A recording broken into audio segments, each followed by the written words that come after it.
The first Martian Marathon, presented by Science at NASA. On Earth, the fastest runners can finish a marathon in hours. On Mars, it takes about 11 years.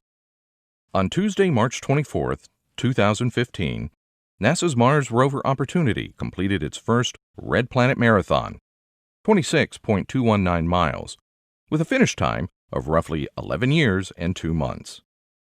This mission isn't about setting distance records. It's about making scientific discoveries, says Steve Squires, Opportunity Principal Investigator at Cornell University. Still, running a marathon on Mars feels pretty cool. Runner-author Hal Higdon once said, "The marathon never ceases to be a race of joy, a race of wonder." That goes double for a marathon on another world, where every mile promises a new discovery. Opportunity's mission is to search for signs of ancient water.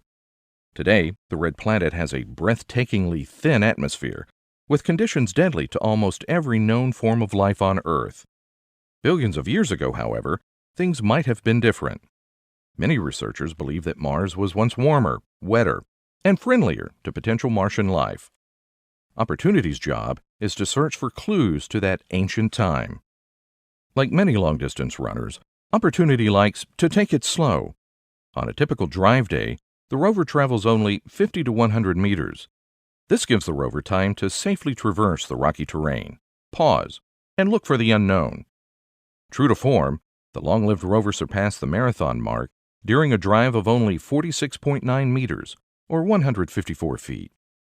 When Opportunity landed on Mars 11 years ago, no one imagined this vehicle surviving a Martian winter, let alone completing a marathon, said Mars Exploration Rover Project Manager John Callis of JPL. To celebrate, the Mars rover team at JPL held a marathon-length relay race. For Opportunity, just getting to the starting line was epic. This particular marathoner had to fly about 283 million miles across space before being unceremoniously drop-bounced on the Martian surface in 2004, recalls Ray Arvidson, a member of the Opportunity science team from Washington University. Opportunity first uncovered signs of water in deposits near the landing site in Eagle Crater.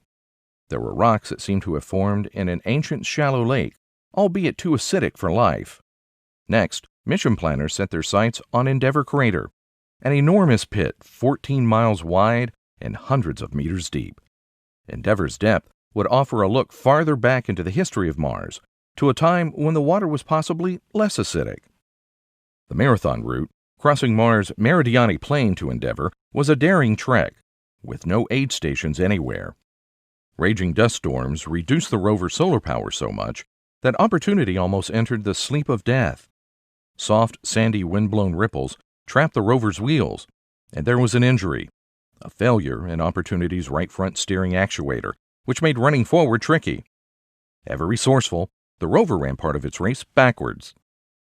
When the marathoner reached Endeavour Crater in August 2011, things got interesting. Endeavour is surrounded by fractured sedimentary rock, and the cracks are filled with gypsum, says Arvidson.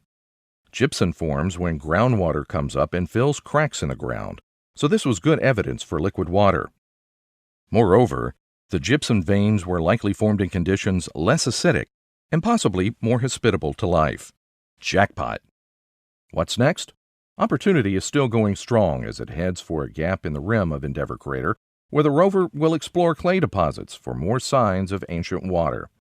The gap is called, you guessed it, Marathon Valley. Martian ultra-marathon, anyone? For more news about discoveries on Mars, stay tuned to science.nasa.gov.